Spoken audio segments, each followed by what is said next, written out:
نحمده ونصلي على رسوله الكريم أما بعد فأعوذ بالله من الشيطان الرجيم بسم الله الرحمن الرحيم إن المصدقين والمصدقات وأقرضوا الله قرضا حسنا يضاعف لهم ولهم أجر كريم والذين آمنوا بالله ورسله أولئك هم الصديقون والشهداء عند ربهم لهم أجرهم ونورهم والذين كفروا وكذبوا بآياتنا أولئك أصحاب الجحيم إن المصدقين بے شک صدقہ کرنے والے مرد والمصدقات اور صدقہ کرنے والی عورتیں وَأَقْرَضُوا اللَّهَ قَرْضًا حَسَنًا اور اللہ کو قرض دینے والے قرض حسنا یضاعف لہم دگنا کیا جائے گا ان کے لیے وَلَهُمْ أَجْرٌ کریم اور ان کے لیے عزت والا اجر ہے والذین آمنوا باللہ ورسلہ اور وہ لوگ جو ایمان لائے اللہ اور اس کے رسولوں کے ساتھ اولئک هم الصدیقون یہی لوگ صدیق ہیں یہی لوگ سچے ہیں والشہداء عند ربهم اور شہداء ہیں اپنے رب کے ہاں لہم اجرہم ونورہم ان کے لیے ان کا اجر ہے اور ان کے لیے نور ہے روشنی ہے والذین کفروا اور وہ لوگ جنہوں نے کفر کیا وکذبوا اور جھٹلایا بآیاتنا ہماری آیات کو اولئک اصحاب الجحیم یہی لوگ دوزخ والے ہیں سبحان ربک رب العزت عما یصفون وسلام علی المرسلین والحمد للہ رب العالمین اللہم صل علی محمد وعلی آل محمد کما صلیت علی ابراہیم وعلی آل ابراہیم انک حمید مجید اللہم بارک علی محمد وعلی آل محمد کما بارکت علی ابراہیم وعلی آل ابراہیم انک حمید مجید۔ معزز سامعین، سورۃ الحدید کا دوسرا رکوع آیت نمبر 18 اور 19 آپ کے سامنے تلاوت کی ہیں۔ اللہ رب العزت ان کے مطابق صحیح بیان کی توفیق عطا فرمائے اور ہمیں قرآن و سنت پر عمل کرنے کی توفیق عطا فرمائے۔ چونکہ سورہ مبارکہ میں خصوصاً اللہ کی راہ میں مال خرچ کرنے کی ترغیب دی گئی، تو آج کے سبق میں صدقہ کرنے والے مرد و عورت ان کی فضیلت اور عظمت کو بیان کیا گیا، ان کے لیے جو اجر ہے اس کو بیان کیا گیا، اور اللہ کے ہاں ان کے جو درجے ہیں ان کا بیان کیا گیا ہے۔ اللہ تک کریم ہمیں بھی توفیق عطا فرمائے۔ ارشاد فرما ان المصدقین والمصدقات بے شک صدقہ کرنے والے مرد اور صدقہ کرنے والی عورتیں۔ یہاں پر اللہ تعالیٰ نے دونوں کا الگ الگ ذکر فرمایا، ویسے عموماً اللہ تعالیٰ اکٹھا ہی ذکر فرماتے ہیں، یہ اہمیت کے لیے اور ترغیب دینے کے لیے۔ رسول اللہ صلی اللہ علیہ وسلم نے عید کی نماز پڑھائی اور آپ صلی اللہ علیہ وسلم خواتین کے مجمع کی طرف گئے۔ حضرت بلال رسول اللہ صلی اللہ علیہ وسلم کے ساتھ تھے۔ حضرت بلال رضی اللہ تعالیٰ عنہ فرماتے ہیں کہ رسول اللہ صلی اللہ علیہ وسلم نے عورتوں سے فرمایا، یا معاشر النساء تصدقن، اے عورتوں کی جماعت تم ضرور صدقہ کیا کرو، میں نے دیکھا جہنم تم سے بھری ہوئی ہے۔ تو معلوم ہوا کہ عورتوں کو بھی اس بارے میں ترغیب دینی چاہیے کہ وہ بھی اپنے ہاتھ سے صدقہ خیرات کریں۔ عموماً ہمارے ہاں یہ ہوتا ہے کہ باقی سامان خریدنا، شاپنگ میں تو عورتیں خرچ کرتی رہتی ہیں، لیکن جب صدقے کی باری آتی ہے، خیرات کی باری آتی ہے تو وہ مرد کے ذمہ ہی ہوتا ہے، جی وہ جانے جی ہمیں اس میں کیا ہے۔ تو اللہ تعالیٰ نے علیحدہ الگ عورتوں کا ذکر یہاں پہ فرمایا ہے، اس لیے عورتوں کو رسول اللہ صلی اللہ علیہ وسلم نے الگ حکم دیا صدقہ کا۔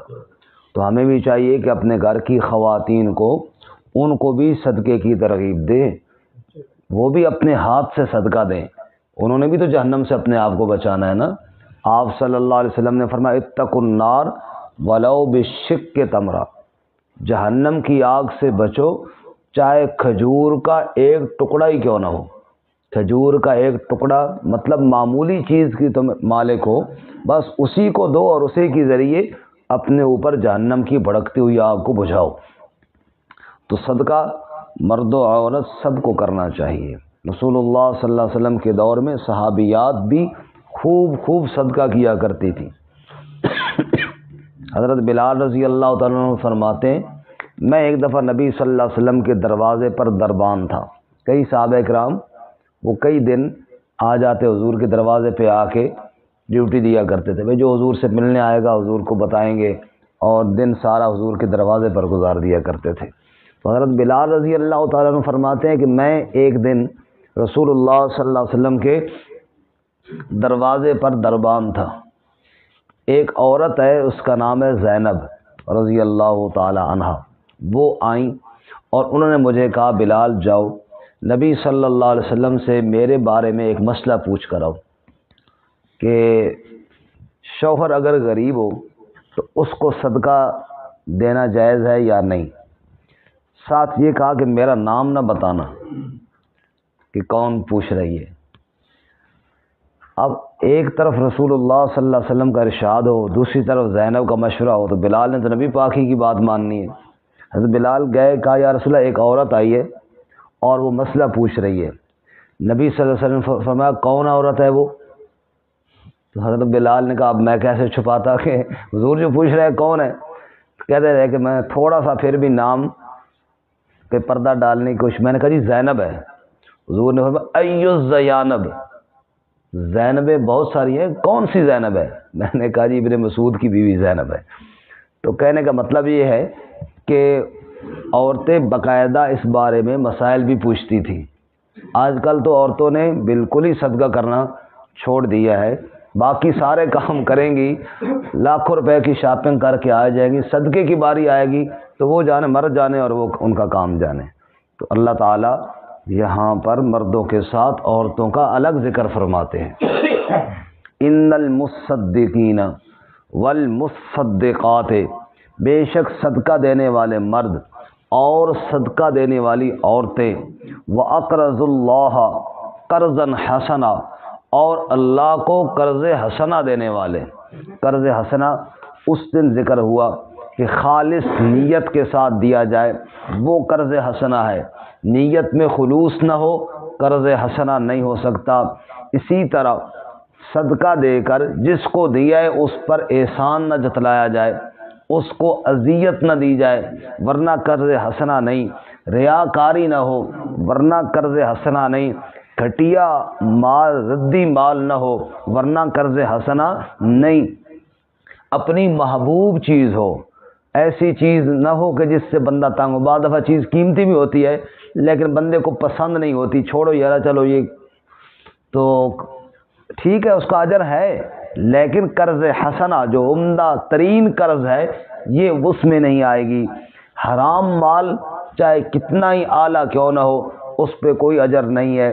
اس پہ کوئی ثواب نہیں ہے، بلکہ حرام مال پر ثواب کی امید رکھنا الٹا گناہ ہے۔ علماء نے لکھا ہے نا، مفتیان نے فتاوی جات میں، کہ ایک آدمی کے پاس سود کا پیسہ آ گیا، اب ہے تو وہی پیسہ، اب وہ خود استعمال کرے گا تو حرام ہے، کسی کو دے دے غریب کو لیکن ثواب کی امید رکھے گا تب بھی اسی طرح حرام ہے جس طرح سود کو کھانا حرام ہے۔ یہ بات سمجھ میں آ رہی ہے؟ کوئی نہیں آ رہی؟ سود کا پیسہ یا کوئی حرام مال کا پیسہ وہ کسی آدمی کو دے دے، حقدار کو، غریب کو، اور اس پر رکھے کہ ثواب مجھے ملے گا، تو یہ ثواب کی امید رکھنا بھی اسی طرح حرام ہے جیسے سود کا مال کھانا حرام ہے۔ کیوں کہ ثواب وہ تو جائز کاموں میں ہوتا ہے، حلال مال میں ہوتا ہے، حرام مال پہ ثواب کی امید رکھنا جائز نہیں۔ اسی طرح کوشش کی جائے کہ خفیہ صدقہ دیا جائے تاکہ اللہ تعالیٰ کو پتہ ہو اور دیگر لوگوں کے سامنے بے شک نہ آئے، ہم نے اللہ کی رضا کے لیے دینا ہے، تھوڑے لوگوں کو دکھانے کے لیے دینا ہے۔ بہرحال ان المصدقین والمصدقات، بے شک صدقہ کرنے والے، صدقہ دینے والے مرد اور صدقہ دینے والی عورتیں، وَأَقْرَضُوا اللَّهَ قَرْضًا حَسَنًا، اور اللہ کو قرض حسنہ دینے والے، یضاعف لہم ولہم اجر کریم، ان کے لیے کئی گنا کر کے بدلہ دیا جائے گا، اور اللہ اپنی شان کے مطابق عزت کے ساتھ ان کو بدلہ عطا فرمائیں گے۔ وہ بڑا مشہور مثال، تفصیل کا وقت نہیں، آپ کو پہلے کئی دفعہ سنائی کہ ایک دیہاتی نے بادشاہ کو بارش کا پانی پیش کیا، بادشاہ نے اس گھڑے کو سونے کے ساتھ بھر کے واپس کیا، اور بادشاہ نے اس کو انعام دے کے جب لوٹایا تو اس نے کہا واہ بھائی واہ، بادشاہ بادشاہ ہوتے ہیں، ہم نے پانی پیش کیا اور انہوں نے گھڑے کو سونے سے بھر کے دے دیا۔ اللہ کہتے ہیں میں تو بادشاہوں کا بادشاہ ہوں، تو میرے نام پر دے کر کے تو دیکھنا، پھر جب اجر دیکھے گا تیری سوچ سے بھی زیادہ ہوگا، اجر کریم۔ والذین آمنوا باللہ ورسلہ، اور وہ لوگ جو ایمان لائے اللہ اور اس کے رسولوں کے ساتھ، اولئک هم الصدیقون، یہی لوگ صدیق ہیں، یہی لوگ سچے ہیں، والشہداء، اور شہداء ہیں، عند ربہم، رب کے ہاں۔ ہر کوئی کہتا ہے میں بڑا سچا ہوں جی، میں جھوٹ نہیں بولتا، اللہ فرماتا ہے پہلے ایمان اور اعمال پر آ جا پھر صدیق بنے گا، یوں دعوے کرنے سے کوئی نہیں بنتا۔ اور دوسری ایک آج کل کے دور کی ایک اور بڑی بات ہے جی، وہ یہ ہے الحاد اور بے دینی، کہ لوگ ایمان کو نعوذ باللہ اہمیت نہیں دیتے۔ مثال کے طور پہ ایک آدمی ہے، وہ رفع عامہ کے کام کرتا ہے، غریبوں مسکینوں کی مدد کرتا ہے، اچھی بات ہے، لیکن اگر وہ ایمان والا نہیں تو آپ دیکھ رہے ہیں میڈیا پہ لوگ کہہ رہے ہوتے ہیں اے جی مولوی فتوی دے سن، یہ بھی جہنم میں جازی۔ مولوی فتویٰ دے نہ دے میرے بھائی، اگر ایمان نہیں ہے تو قرآن کا فتویٰ ہے، رب کا فتویٰ ہے کہ وہ اس کا کوئی عمل قبول نہیں ہے۔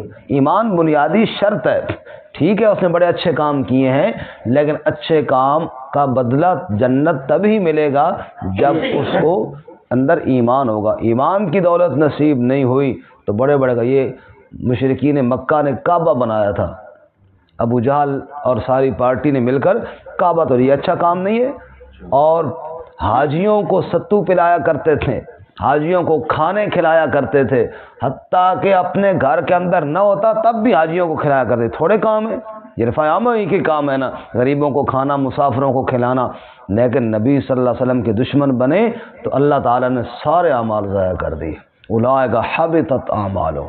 اس لیے صرف عمل کو دیکھ کر جنت کا فیصلہ نہیں ہوتا، عمل کے ساتھ پہلی شرط ایمان ہے، عمل تو بعد میں ہے۔ اس لیے اللہ فرماتے ہیں والذین آمنوا باللہ ورسلہ، جو ایمان لائے اللہ اور اس کے رسولوں کے ساتھ، اولئک هم الصدیقون۔ یہاں پر ایک بات کہ صحابہ کرام رضوان اللہ تعالیٰ علیہم اجمعین، کیونکہ جب قرآن اتر رہا تھا تب میں اور آپ تو نہیں تھے نا، صحابہ کرام ہی تھے، تو پہلے ایمان والے تو وہی ہیں، تو اللہ نے فرمایا اولئک هم الصدیقون، یہ سارے کے سارے صدیق ہیں، اور سارے صدیقوں کا جنرل صدیق ابو بکر صدیق، جس کو کہتے ہیں صدیق اکبر، صدیق اکبر۔ اب وقت نہیں ہے، صرف تھوڑا سا اشارہ کر دیتا ہوں کہ وہ صدیق اکبر کیسے بن گیا۔ صدیق تو باقی بھی تھے، وہ صدیق اکبر ایسے بنے جب ایک یہودی نے اسی آیت کا مذاق اڑایا، من ذا الذی یقرض اللہ قرضا حسنا، اور دیکھو جی مسلمانوں کا اللہ نعوذ باللہ فقیر ہو گیا، قرضے مانگ رہا ہے، استغفر اللہ۔ تو ابو بکر صدیق نے اس یہودی کو لمحہ پا لیا، سائٹ لگائی اس کو، وہ یہودی اکٹھے ہو گئے نبی صلی اللہ علیہ وسلم کے پاس آئے کہ ابو بکر نے مارا ہے اس کو۔ آپ نے پوچھا ابو بکر تو نے اس کو مارا ہے؟ کہا جی یا رسول اللہ مارا ہے۔ کہا کیوں مارے تھپڑ؟ کہا جی لو کان سیفا قریبا منی لضربت عنقہ، تھپڑ اس لیے مارے کہ تلوار نہیں تھی، اگر تلوار ہوتی اس خبیث کا سر قلم کر دیتا۔ اس نے اللہ کی توہین کی ہے۔ حضور نے پوچھا تو نے توہین کی ہے؟ انہوں نے کہا جی کوئی نہیں، میں نے تو نہیں کی، الزام لگایا جا رہا ہے میرے اوپر۔ آپ نے کہا ابو بکر گواہ پیش کر۔ حضور نے جب گواہ مانگے، ابو بکر نے کہا یا رسول اللہ گواہ کوئی نہیں، بندہ ہی دوسرا وہاں پہ کوئی نہیں تھا، میں اکیلا تھا، میں اب گواہ کہاں سے لاؤں؟ کوئی گواہ نہیں ہے۔ اللہ نے آیت نازل فرمائی سورہ آل عمران میں، لقد سمع اللہ قول الذین قالوا ان اللہ فقیر ونحن اغنیاء۔ اگر ابو بکر کا گواہ زمین پہ کوئی نہیں تو میں اللہ اس کے حق میں گواہی دیتا ہوں۔ کسی اور نے سنا یا نہیں سنا، میں اللہ تو سن رہا تھا نا۔ تو یہ بن گیا صدیق اکبر، بڑا صدیق جس کی صداقت پہ گواہی اللہ تعالیٰ نے دی ہے۔ بہرحال اولئک هم الصدیقون، وہ سارے صدیق تھے۔ والشہداء، اور کچھ ان میں شہداء، عند ربہم، رب کے ہاں، ذرا اس لفظ پہ غور کرنا، والشہداء عند ربہم، اصل شہید وہ ہے جس کو اللہ شہید مانے، ورنہ تو جان کئی لوگ دے رہے ہیں، کئی لوگوں کی جانیں چلی جاتی ہیں، کوئی اپنی بڑائی کے لیے، کوئی نمود و نمائش کے لیے، کوئی اپنی بہادری کی جوہر دکھاتے دکھاتے مارا جاتا ہے، کوئی تعصب کی بنا پر لڑتے لڑتے نہ۔